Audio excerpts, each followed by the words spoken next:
પૈસા માંગતા વીસીઈને સસ્પેન્ડ પણ કરવામાં આવ્યા। આ ઘટના રાજકોટની ગોંડલના સુલતાનપુર ગામનો વીસીઈ સસ્પેન્ડ કરવામાં આવ્યો।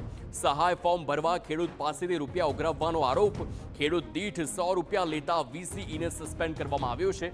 તો જિલ્લા વિકાસ અધિકારીએ વીસીઈને સસ્પેન્ડ કર્યું છે અને આ સાથે જ વધુ કાર્યવાહી।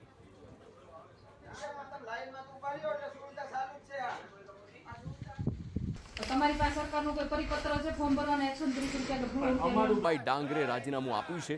તાલુકા પંચાયતના સભ્ય વર્ષાબેન ગોંડલિયાનું પણ રાજીનામું ખોટી રીતે વીસીઈને સસ્પેન્ડ કરાયા હોય તેમ રાજુ ડાંગર જણાવે છે।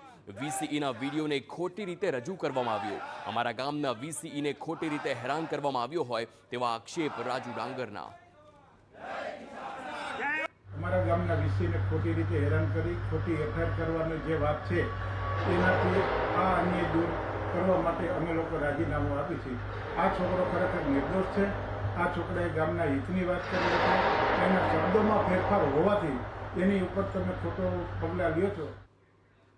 તો બીજી તરફ સુલતાનપુરના ગામના લોકોએ મતદારને આવેદનપત્ર આપીને આપ નેતા જિગીશા પટેલ વિરુદ્ધ રજૂઆત કરી હતી। ગ્રામજનોનો આરોપ છે કે જિગીશા પટેલે ખોટી રીતે વીસીઈ પર આક્ષેપ કર્યા અને તેના કારણે વીસીઈને સસ્પેન્ડ કરવામાં આવ્યો। તો આપના જ નેતા નિમિષા ખૂંટે પણ નામ લીધા વગર જ કહ્યું હતું કે આપ પાર્ટી તરફથી કોઈ વીસીઈનો મુદ્દો ઉઠાવ્યો નહોતો। તો ખેડૂતોની સહમતથી જ વધારાના વીસીઈને મુકાયો હતો। ખેડૂતોની વાત સાંભળી, મેં લોકો સાથે ગામડે વાત કરી, મને એવી જાણકારી મળી કે એક જ વ્યક્તિ જો બધા ફોર્મ ભરે તો આપને જે 15 દિવસનો સમય મળ્યો છે એમાં બધા ખેડૂતોના ફોર્મ ન ભરી શકાય, એટલે એ લોકોએ કોમ્પ્યુટર ઓપરેટર એપોઇન્ટ કરેલો છે અને એ પણ ખેડૂતોની સહમતિથી।